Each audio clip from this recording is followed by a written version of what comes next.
Mga kabisnes naming minamahal, makikisuyo po kami. Naglalambing po kami sa inyo. Kung maaari po sana ay pakisuportahan natin Alminda Cariaga Mix Vlog. Alminda Cariaga Mix Vlog. Right? Alright! Bira! Bira! Mga kabisnes, pakisuportahan po natin si Alminda Mix Vlog. Ayan, makikisuyo po. Suportahan natin Alminda Mix Vlog. Ako ay nagpaalam sa atin ng maayos na makapag-reaction video sa ating mga uploads. Yun, maayos po na nagpaalam yan.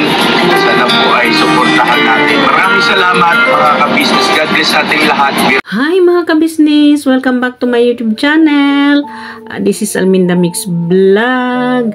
Nagsasabi po at umabati sa atin ng magandang umaga dyan sa Pilipinas o magandang tanghali po dyan sa Pilipinas. At magandang umaga din dito sa buong Middle East. So welcome back po sa aking YouTube channel. Panibagong reaction video natin dito mga kabisnes, mga kapapi. So bago natin umpisahan ang ating reaction video dito kay Boogie, ang pagsundo o paghatid niya sa agency nitong si Cory. So bago natin umpisahan ang ating reaction video, kung sakali pong bago pa lang kayo sa aking YouTube channel o sa aking munting bahay, baka pwede pong pakasubscribe dyan at pindutin ang button subscribe at ang notification. Isali natin ang notification bell para updated tayo sa lahat ng ating mga reaction video na aking na-upload po mga kabisnes, mga kapapi. So yun na nga, ito pala ang araw ng pag-alis ni Cory. Pero actually hindi po sa airport, papunta lang dito sa kanyang agency. Doon nila hinatid ni Boogie. Ito na nga at susunduin na nila papunta dito sa bahay. Kumbaga susunduin nila sa bahay nila Cory itong si Cory at ihatid sa agency. So bago po natin umpisahan, baka pwede po nating huwag kalimutan i-subscribe o suportahan ang Kabisnes Official, Papa Dins TV at ang kanilang pangalawang channel, Kabisnes Family at ang Yang Russell po. So, eto na, umpisahan natin ang ating kwento dito sa real life love story nitong si Boogie at nitong si Cory. So, ayun nga, sinundo na nila sa bahay at nang dumating na ito sila sa bahay, ang nagsundo ay si Boogie, si Bornok at saka si Bay Papaya at saka si Lito. So dumating na nga ito sila sa bahay nila Cory atong si Boogie. So alam naman natin po mga kabisnes, mga kapapi, na itong si nanay ni Cory ay nakiusap dito kay kabisnes na kung pwedeng sila ang maghatid kay Cory. Kumbaga sa airport man lang daw ay hatid kung sakaling walang makuhaan ng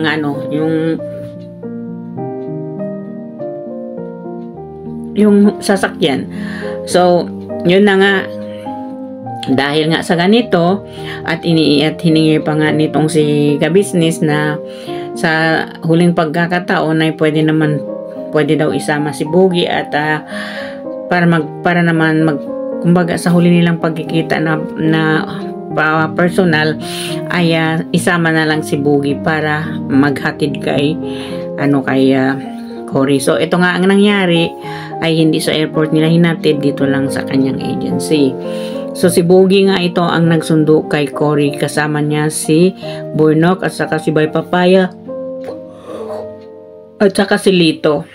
So nakarating na sila dito sa bahay nila Cory. So ay panoorin po natin itong clips na kung paanong magtaray, kung paano kasungit itong nanay ni Cory, kung paano siya against dito kay Boogie, kung paano niyang tratuhin si Boogie na parang hindi tao, mga kabisnes, di ba?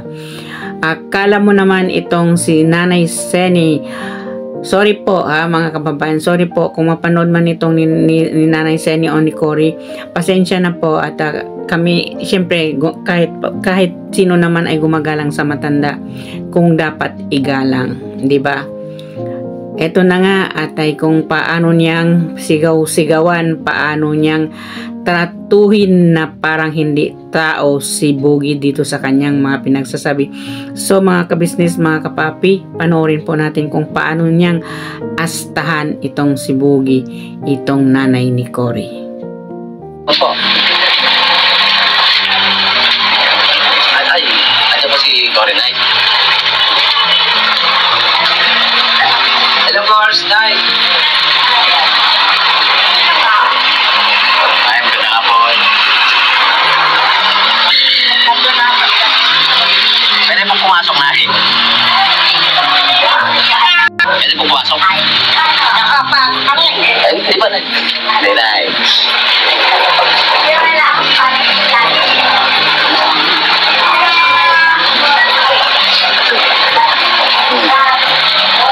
Pat na yan.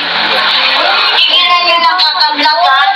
Huwag na kayo mag-vlog-vlog sa dito. So, yun na nga po mga business. Yun na yung vlog-vlog na yan. Huwag na magpa-vlog yan. Ano yan? Ano po, Nay? Nay, alis ako, Nay. Nakakasira ng ano yung vlog na yan. Ako ng bulsa. Tingnan pala dito. Ano na dito? Yon, nakita naman po ninyo mga kabisnes kung paanong magmaldit at magsungit itong nanay ni Cory. Akala mo naman siya ay si Donyang Seni. Ay, hindi lang natin lubos kasi maisipin, di ba mga kabisnes, mga kapapi? Ilang ulit naman na itong si Boogie na humingi ng tawad sa kanya. Inadmit naman, kumbaga inamin naman talaga nitong ni Boogie na talagang nagkamali nga talaga siya dito, na hindi nagpapaalam ng maayos. Pero hindi pa rin ito kumbaga mapagbigyan man lang o mapatawad man lang nitong si Nanay Seni. Ay hindi natin alam kung bakit, ano bang mayroon dyan. Baka naman yung ano ni Cory ay ginto, kaya ayan, ganyan na lang siya kung magalit. Pasensya na pa ha, pasensya na sa mga pamilya ni Cory kung makapapanood man kayo dito sa mga reaction namin, kasi parang hindi na kasi nagre-respeto itong nanay ni Cory dito sa family ka business. Ay kumbaga kumbaga nawala na kasi sa isip nitong si Nanay Seni na ay kung paano tumulong ang ka-business sa kaniyang pamilya. 'Di ba mga ka-business, kita naman natin kung paano. Kita naman natin kung paano sila tumulong, kung paano sila tratuhin ng mga ka-business family. Tapos kung tratuhin nitong si Nanay Seni si Boogie, daig pa ang hayop kung tratuhin niya si Boogie, hindi ba? Bumati sa kabaitan ni Boogie at hindi siya nag-iisip ng kung ano, ay bumati pa ito ng magandang hapon po. Nay, andyan ba si Cory? Pwede po bang pumasok? Anong sagot nitong masungit na nanay ni Cory? Nakapasok ka na samantalang hindi pa nakapasok si Boogie. Kaya nga ay nagpaalam si Boogie pa kung pwedeng pumasok kasi hindi pa nga siya nakapasok. Pero nagtaray at nagsungit na itong nanay ni Cory. At ang banggit pa nga niya mga ka-business, mga kapapi, wag na kayong mag-vlog-vlog na yan. At yung parang sinabihan niya itong si Cory, wag kang magpa-vlog-vlog na yan. Yan ang nakakasama, yung pagba-vlog-vlog na yan. So, ipalagay natin doon sa pagba-vlog. Marahil siguro itong si Nanay Seni, hindi nasulpal-palan yung bunganga nito ng pera ni Boogie. Kumbaga, hindi nagbigay si Boogie ng pera sa kanya. Kumbaga, hindi nagpakita ng pagka-generous itong si Boogie sa kanya, kaya ganito na lang ang galit niya, hindi ba? So bakit natin nasabi yon? Kung makita naman po ninyo sa comment section, ng ganitong in-upload ni Ka-Business Official itong tungkol itong kung nga pagpapaalam ng Corgi dito dahil nga paalis na itong si Cory. Nakita naman natin ang sasama ng mga bad comments ng mga comment section doon na sinasabi ay mukhang pera itong nanay ni Cory. At dahil nga daw hindi siguro nakapagbigay siguro ng pera si Boogie, ganyan na lang siya kung umusta kay Boogie. Yon ang mga nababasa nating komento. At isa pa, ang sama naman ng ugali ng nanay ni Cory na wala namang ginawang masama sa kanya si Boogie. Kung tarayan niya at sungitan niya ito, akala mo hindi tao si Boogie. Tingnan ninyo. So hindi naman yun dahil siguro sa atin na tayo ang na inutusan natin itong mga viewers ni Ka-Business na mag-comments ng hindi maganda. Nakikita nila kasi kung paanong umasta itong nanay ni Cory. Paano niya sungitan. Paano ba niyang pinapakitaan ng galit na galit talaga siya dito kay Boogie. Kung makatingin nga, kung makatingin nga kay Boogie, para ba yung lamunin niya na si Boogie ng buong buo sa galit niya. Yun lang ang pagpapaalam ng maayos. Although naman mga Ka-Business hindi naman tayo pwede magsinungaling.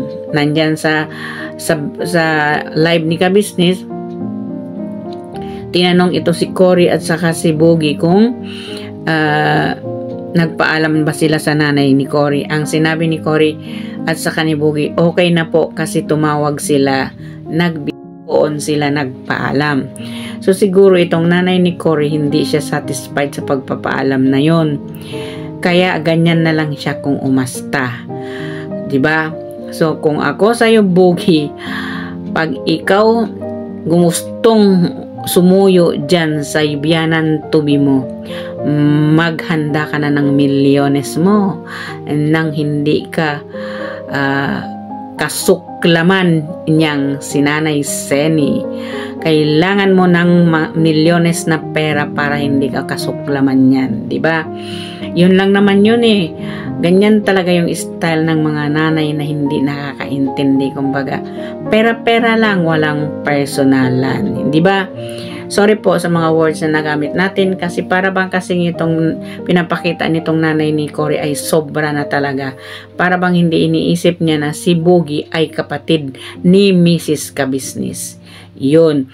So kung sakali man, halimbawa, hindi nakita ni Papa din si Kayla, sino kaya ang tutulong sa kanila sa sitwasyon na yung na nandun sila sa bukid?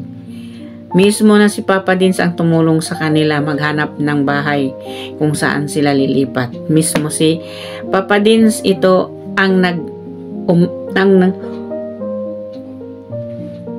ang gumawa ng paraan para sila'y makalipat dito sa tinitirahan nila na ito. Sino ba si Boogie kay Papa Dins? Diba?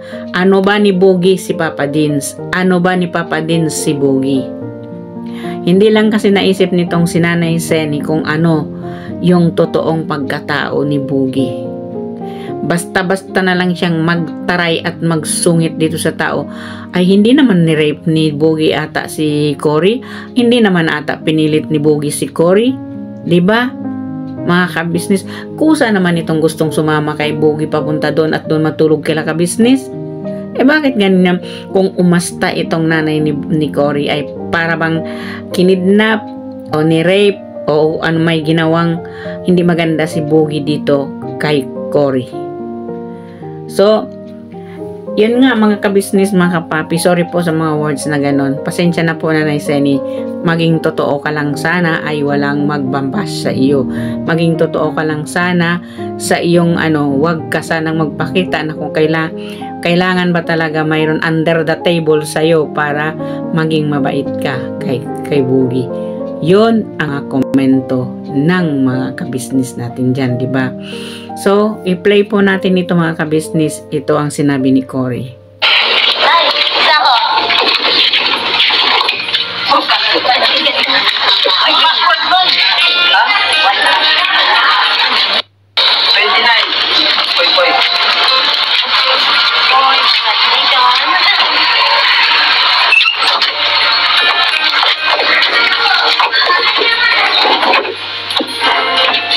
Tulak. Tapos baba po. Dito ka lang,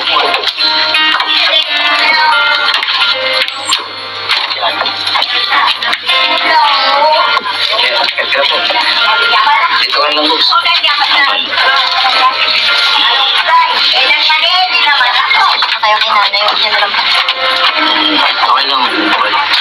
Yon, sabi ni Cory, pasensya na daw kayo sa nanay niya, wag na daw pansinin.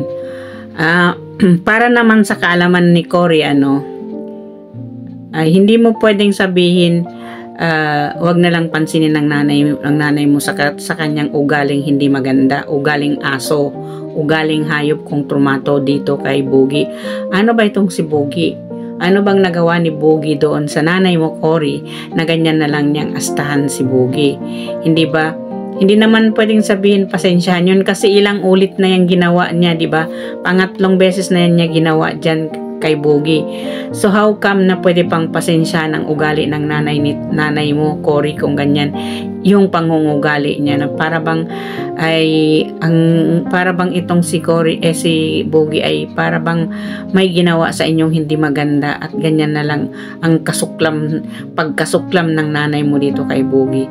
Siguro naman mismo sa sarili mo, Cory, alam mo yung pangungugali ng nanay mo. Dapat minsan din kasi tayo din kasing mga nanay, kung kayong sumobra na, ay hindi naman kasi pwedeng hindi tayo sometimes nasawayin o pagsabihan ng ating mga anak. Kung mali ka na, may karapatan din naman siguro ang mga anak magsabi na mali yun. Diba? Kasi para din naman yun sa kabutihan mo kabutihan ng isang ina. Kung nakalampas ka na doon sa level na yun, siguro naman, ewan ko lang kung sa inyo, sa amin naman kasi, kung ganyan makalampas na talaga na hindi na talaga dapat nasabihin ng isang ina sa tao na para bang hindi na nagre-respeto, pwede mo rin pa kasi pagsabihin ng nanay, ang iyong ina na sabihin, huwag ka namang masyado na ganyang gawin mo, nanay, kasi wala namang ginawang masama yung tao. Hindi ba? Pero yung sabihin mo, pasensya na lang kasi hanggang kailan tatanggapin, hanggang kailan magsasakripisyo si Boogie dito sa pangungugali ng nanay mo, Cory, kung halimbawa mapanood mo to. Natural mapanood ito ng around the world because kasi sorry po, kasi ay nasa social media tayo. Dapat hindi magpakita yung nanay mo, Cory, ng ganitong kabastusan dito sa social media kasi hindi siya dapat, kumbaga, napag-arugante niya Ang tingin niya sa sarili niya parang mataas siya. Kailangan ba siyang sambahin ng mga family ka business para mapatawad niya o hindi niya kasuklaman si Boogie? Sa anong paraan? Yun yung gusto niya, yung sasambahin siya ni Boogie, sasambahin siya ng ka-business family para matanggal yung sama ng loob niya dito kay Boogie. Siguro naman, Cory, pwede mo naman siguro i-explain sa mga tao na wala naman nangyari sa inyo, na hindi naman ganun si Boogie. At pwede mo rin siguro ipaliwanag dun sa nanay mo kung anong tunay na ugali ni Boogie sa iyo. Hindi yung basta babayaan mo yung nanay mo, magkatak ng katak, mangkatak ng katak. Hindi niya makikita si Boogie, parang siyang nakakakita ng demonyo. Hindi ba? Saan mo naman naisip na ganong isa kang matanda, sorry po sa words, isa kang may edad na, isa kang senior. Dapat mo ba ipakita yun sa tao na hindi ka respetuhin ng tao bilang isang senior citizen ka na, bilang isang may edad ka na? Dapat mo ba yun ipakita para hindi ka respetuhin ng mga tao? Diba? Kasi mga ka-business, mga kapapi, alam naman natin kung gaano kabait itong si Boogie. Alam naman natin kung paano niya nirespeto bawat tao makikita niya. Sa loob man ng bahay ni ka-business, sa labas man ng bahay ng family ka-business, andun yung respeto nila Hindi sila yung nagpapakita ng kayabangan nila. Wala silang mapagkumbaba silang tao. Bakit kailangan itong si Nanay Seni pakitaan niya ng ganon kasuklam itong si Boogie, na para bang hindi niya makikita yung pagmumukha ni Boogie. Suklam na siya dito. Ano bang nagawa ni Boogie dito sa kanya? Dahil ba dito sa nanay ni Cory ay, sorry hindi po kayo nabigyan ng matinding regalo ni Boogie? Hindi kayo nabigyan ng pasalubong kung ano yung gusto ninyo, kaya ninyo ganyang kagalit dito kay Bugoy. Yun lang, as a simple of that, na ngayon humingi naman yung tao sa inyo ng tawad. Yun lang na pagkakamali nila, na hindi sila na sabi mo hindi nagpaalam ng maayos, samantala nag-usap naman kayo sa video call ni Cory at saka ni Bugoy na nagpaalam sa kanya doon sa video call. So ngayon, kumbaga, ginawa niya itong issue, pinalaki niya itong issue para magkaroon si Bugoy sa mga tao ng kasalanan sa kanila, kasalanan sa kanya, kasalanan dito kay Cory.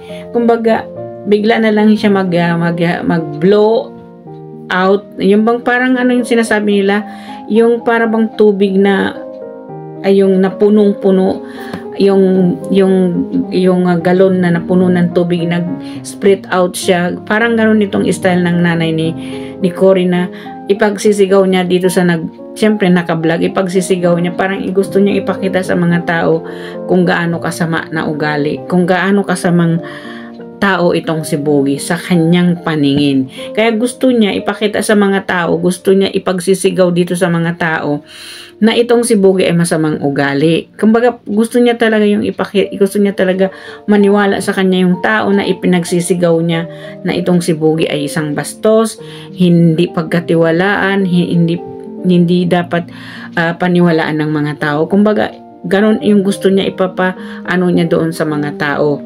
Bakit kailangan mo pang gawin, ipakita sa tao na galit na galit ka talaga, na alam mo naman naka-vlog, di ba? Ano yun? For what reason dito sa nanay ni Cory? Diba? Kung isa kang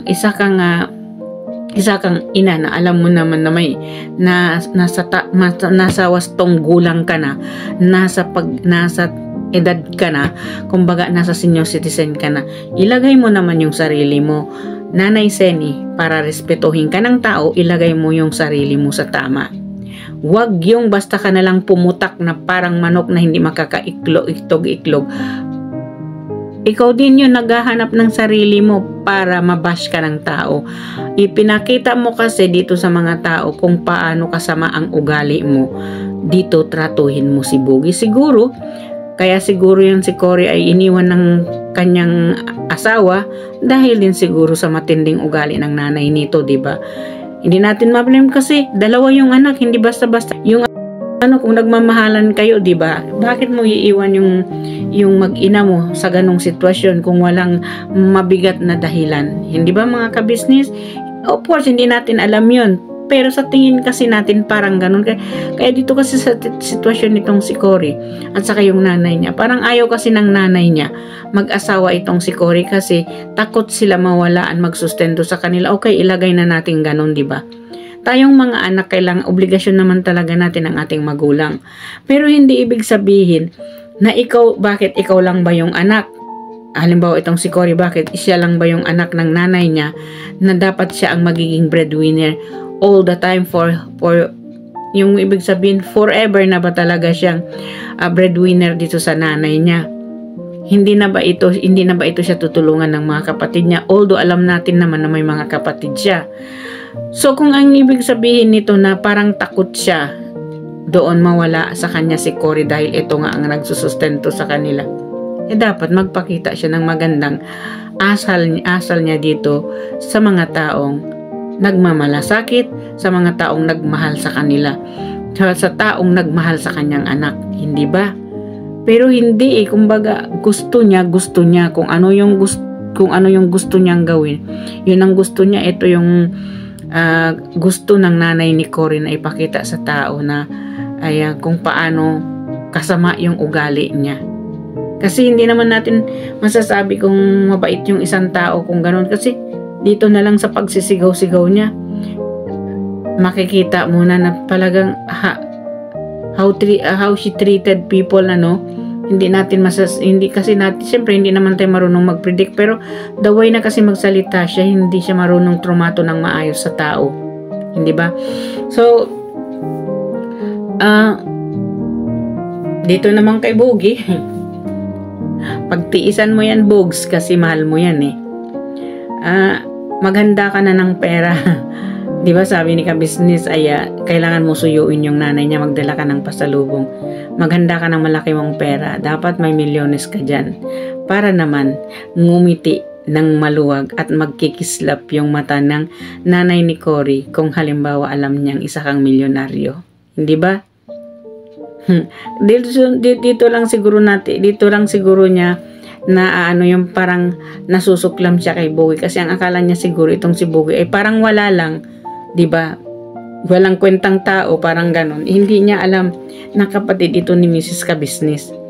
'Di ba? Wala siyang, hindi man lang niya ginalang, kung hindi man ayaw niya man kay Bogie na para dito sa anak niya, wag siyang magpakita ng ganong estilo o style sa mga tao kung paano niya tratuhin yung tao. Sabihin niya, ayaw ko sa'yo sa anak ko. Ayaw ko yung anak ko mag-asawa ng tulad mo. Be straight, hindi yung magngangat-ngat ka, magsisigaw ka, alam mong naka-vlog, 'di ba? Hindi lang naman yung hindi mo nirespeto yung ka-business, mismo sarili mo, Nanay Seni, hindi mo nirespeto sa sa pagpapakita mo ng totoo mong ugali, ng totoo mong pagkatao dito sa pagbablog ni ka-business, di ba? So ipalagay na natin ayaw mo nang i-vlog. Hindi naman na talaga iba-vlog yan si Cory kasi nandun yan sa ibang bansa. So, how about si Papa Dins na binablog niya sino to, si Kayla.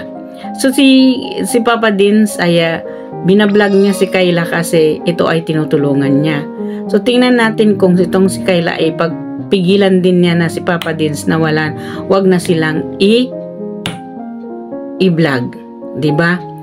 Sana nga naman ay gawin na, kumbaga ipantay na lang niya, 'di ba? Ayaw niyang ipa-vlog si Cory. Hindi na rin niya ipa-vlog si Kayla. Ano na lang mangyayari sa kay Kayla kung halimbawa pati si Kayla ay ayaw niya na itong ipa-vlog kasi sabi niya ayaw na daw mag-vlog doon sa kanila. Yun daw ang nakakasira yung vlog na yun. So alam naman natin from the beginning na ang sakripisyo ni Papa Dins dito kay Kayla para gumaling lang. Saka pag pumupunta naman itong si Papa Dins dito sa bahay nila, may dalang isang sakong bigas, may dalang grocery, may money assistant pa ito. Binibigyan niya ng allowance yung anak ni Cory sa eskwelahan araw-araw at ang pang-allowance nila sa bahay. Hindi pupunta si Papa Dins kung hindi siya nag-aabot ng pera dito sa nanay ni Cory. At least man lang mayroon silang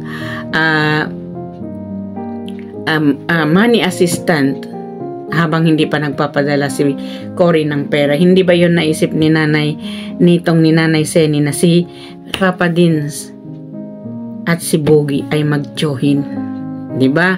So hindi natin alam kung saang humugot ng lakas ng loob itong si Nanay Seni, kung makaasta na parang hindi siya, kumbaga ipinakita na lang niya na wala siyang respeto sa ka-business family at wala siyang tiwala sa family ka-business.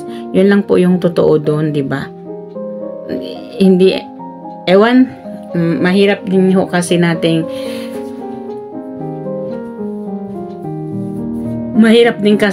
i-conclude itong pangyayari na ito kasi although naman itong si Bogie ay kumbaga patay na siya dito kay Cory, di ba? Nakikita naman natin kung paano itong si Bogie na in love dito kay Cory. So pagtiisan mo na yung habang buhay dito kay Bogie. Kung halimbawa man ay itinadhana sa'yo si Cory, tiisin mo yung ugali ng biyanan tubi mo na ganyan. 'Di ba? Hindi na yan magbabago habang buhay ka nang aapakan yan. Habang buhay ka na niyan, Bogie, hindi ka na niya yung respetuhin. Ang tingin niya sa iyo ay para kang basahan na pinulot lang. Yun ang tingin ni Nanay Seni sa iyo. Kaya siguro naman for 2 years pwede ka naman siguro mag-isip-isip na, Bogie, na kung ano ba yung tama para sa iyo kasi mahirap din isa pa isipin mo, okay na. Siyempre okay na sa iyo yun na ay tanggap mo na si Cory na may dalawa siyang anak. So, ang tanong doon, tanggap ka ba ng nanay niya bilang manugang niya to be? Yun ang hindi natin alam, di ba? Kasi tingnan mo naman siya kung umasta. Tingnan naman po ninyo kung paano niyang pagsabihan na hindi respetuhin man lang itong si Bogey. Pero samantala itong si Bogey ay wala lang sa kanya, go on pa rin siya kahit alam niyang galit na yung nanay ni Cory sa kanya. Nandun pa rin siya. Magpakumbaba, wala siyang pakialam kahit insultuhin siya. Dahil din siguro sa pagmamahal nitong si Bogey kay Cory. Pero hindi natin alam, di ba? Time will tell. Hindi natin alam kung makapag-antay ba talaga si Bogey dito kay Cory. Sa ganito lang sitwasyon, ewan lang natin kung halimbawa pupunta si Bogey doon at susuyuin ni Bogey yung nanay ni Cory. Ano ba yung kahinatnan ni Bogey doon? Off camera yon, hindi natin alam kung anong pinagsasabi nitong nanay ni Cory.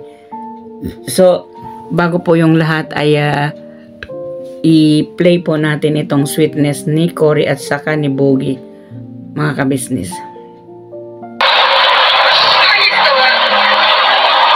Nakayos naman na. Ayos naman gabi. Sa akin na pala. So,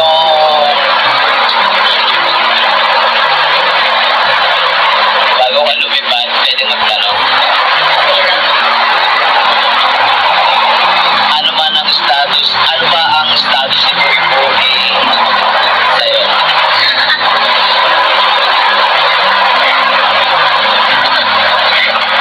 Kailangan ko sagutin ko yan. Kailangan sagutin ko. Wala, hindi tayo. Kailangan mo sagutin ko. Di ba tama doon sagutin yan, Tol? Mahal. Di ba tama lang naman sagutin na, no? Kasi tinanong ko siya kung ano yung status ni Bogey sa kanya. Tama na. Pinalik sa akin yung tanong, bakit kailangan na ba sagutin yun? Siyempre. Dito na lang ako sa Skyway. Ito po mga ka-business.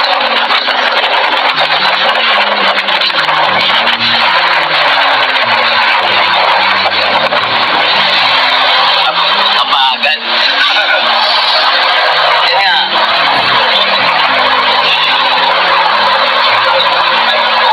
Kuya Bogey po, dapat lang yung malaman na kung ang status niya sa'yo para sakasakali may pinangahawakan si Kuya Bogey. Kaya lang naman po niya naitanong sa iyo kung ang status niya. Pagdating sa iyo. Siguro kung hindi siguro ba na sila. Hindi naman, hindi. Kailangan ba ganun? May kakampi. Saka yun naman tanong ni Kuya Bogey. Ano kasi required ko talaga na sagutin ko yan. Kaya yun lang para pagdating ni Kuya Bogey. Wala niya na yun. Mga ka-business, comment down below po. Di ba po kayo mga ka-business, inintay niyo rin po yung malaman niyo rin po kung ang status ni Kuya Bogey kay Ate Cory. Kaya Ate Cory, snap your answer. Sa'yo, kung gusto Next question. Alam na ni ano yan. Alam na ni Bogey yan. Di ba? Ang alin? Kung ano yung status mo.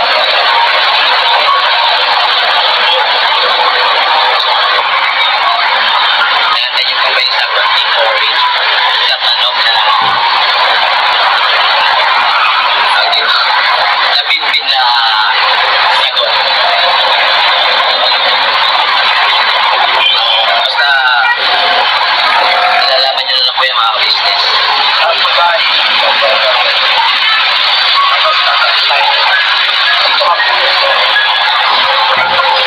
Basta masaya ako sa'yo.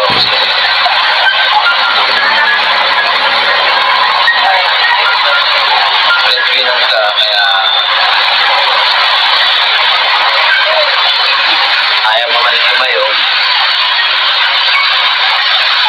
Pero kailangan mo gawin.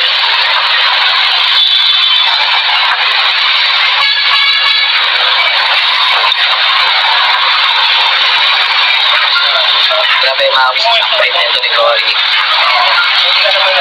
Off ka man. Basta,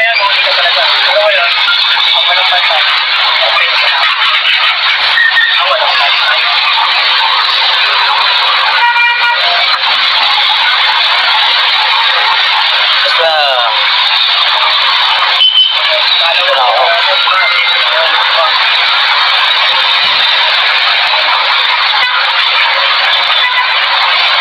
Isipin ko na lang nasa Bulacan pa lang.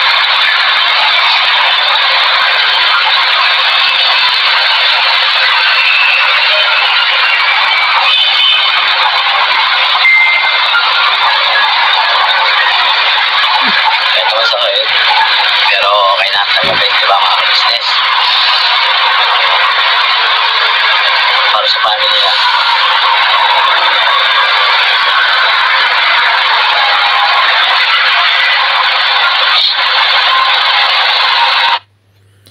Ay, ang boot ni Bubugi, oy, tinamaan ka ng magaling. So mga ka-business, tingnan naman ninyo how sweet they are. Ito bang sinasabing hindi pa sila mag-on? Ito naman kasi si Cory pa keme-eme pa. Huwag ka nang pa eme-eme. Halatado naman na nahulog ka na. Halatado naman na in love ka na dito kay Bogi. Kaya nga yung nanay mo parang manok ba? Naputak ng putak. Na para ba yung parang mayong volcano na sumabog ang nanay ni Cory dahil dito. Hindi ba nakita naman ninyo, siguro kung makikita niya ito mas lalo siyang maaasar dito na may paamoy-amoy pa tong si Bogi dito sa leeg ni Cory, di ba? So paano natin masasabi na hindi pa sila mag-own? Hindi lang kasi itong si Cory naman, ang dami naman itong pakeme-keme.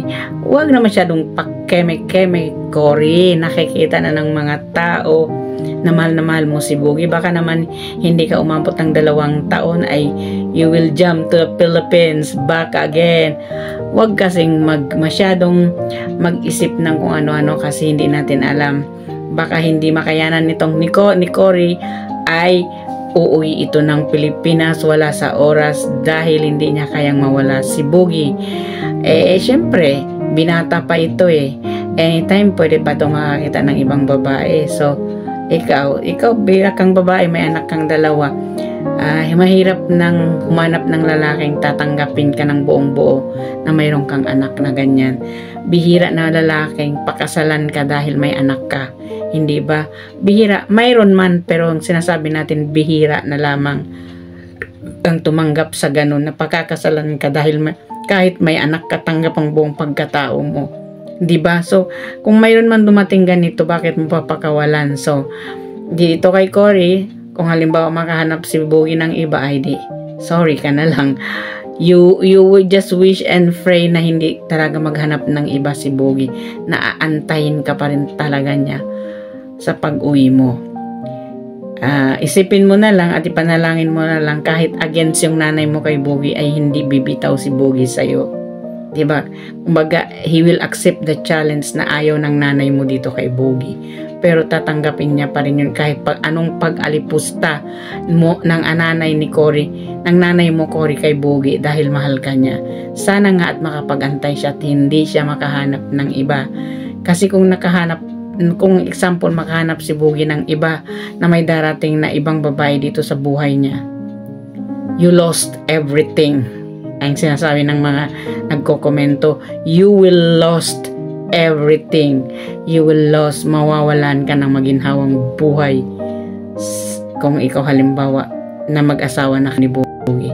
Siyempre, may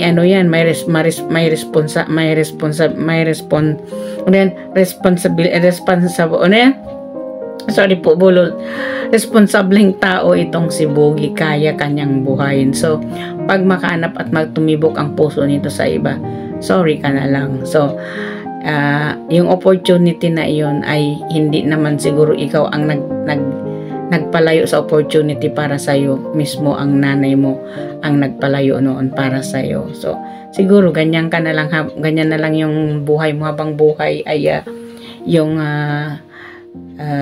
nakadepende ka doon sa nanay mo. Kung ano yung sasabihin ng nanay mo, you will get it on, or you will just follow her, what she will tell you and what she will command on you. Karamihan naman sa atin ganun dahil takot tayo sa ating mga magulang, pero dapat sana ay nasa level yon, di ba? Kumbaga 50-50. Bilang ikaw isang anak na mayroon ka ng anak din, ay pantayin mo 50-50. 50 doon sa nanay mo, 50 doon sa mga anak mo, para at least alam mo kung ano yung lugar mo sa dalawang iyon. Hindi yung lahat ng sinasabi ng nanay mo, lahat sinasabi ng mga parents mo, you will go on that kahit alam mo na iyon ay ikapapahamak mo, ay yun ang habang buhay, ipagsasakripisyo mo yun. Kasi hindi naman silang habang buhay nandyan sa'yo eh. Hindi naman habang buhay malakas ka. Sinong mag-aalaga sa'yo kung ikaw tatanda na? Sinong ang kasama mo habang buhay, habang ikaw ay tumanda kayo ng dalawa? Syempre, yung asawa mo. Hindi naman yung kapatid mo, hindi naman yung nanay mo na mananatili sa tabi mo yun, di ba? At saka yung mga anak mo, yung mga anak natin, magkaroon din yan ng sarili nilang pamilya. Hindi din yan sila magiging doon sa'yo habang buhay. Kasi may pamilya na rin sila yun, di ba? May kanya-kanya silang pamilya. So, ano na lang ang mangyayari sa'yo kung ikaw ay nag-iisa, di ba? Mahirap yun, di ba? So, if there's a opportunity na alam mo naman na alam mong ikakagaan sa'yo, or alam mong na kaya ka naman niyang suportahan, kaya ka naman buhayin, why not, di ba? So, pero alam natin, naintindihan natin kasi pangarap mo, kasi syempre sa tulad natin na nakaapak na tayo dito sa abroad, kumbaga nakapunta na tayo dito sa abroad, alam na natin kung ano yung mga sitwasyon dito sa abroad. Syempre gusto na lang natin bumalik kasi ang iniisip natin magkakapera tayo dito, pero hindi natin iniisip ang kinabukasan natin. One day ay magiging mag-isa ka, walang mag-aalaga, wala kang kasama sa buhay. Yun kasi karamihan ng mga OFW pag umuwi, nag-iisa na lamang sila. Ganon po yun ang mangyayari. So, hanggang dito na lang po mga ka-business, at sana po ay nagustuhan ninyo itong aking reaction video. Kung nagustuhan po naman ninyo ay paki-likes and subscribe sa aking munting bahay, at pakipindot na rin po ng notification na bell para updated tayo lahat sa aking mga reaction video. So, sa lahat po ng nanonood o sa lahat po ng nag-subscribe sa akin, maraming salamat. And please don't forget to subscribe sa Ka-Business Official, Papa Dins TV and Ka-Business Family, at ang Yang Russell po, at ang lahat ng aking kasamahang reactor dito sa Ka-Business Family, Ka-Business Official at Papa Dins TV. Sina Taong Gala Vlog, Analisa Reality Vlog, Anime Reactors TV, Ma'am Flash Channel, Kalingap Turak Vlog, at VLC Katangay Vlog, at ang inyong lingkod Alminda Mix Vlog po. Huwag ninyong kalimutan i-subscribe. And ito po ang inyong lingkod Alminda Mix Vlog nagsasabi, may Allah bless us all, at magandang umaga sa atin lahat, buong Pilipinas at buong Middle East. Magandang umaga. Bira banat lang mga ka-business. Bye bye po. See you again.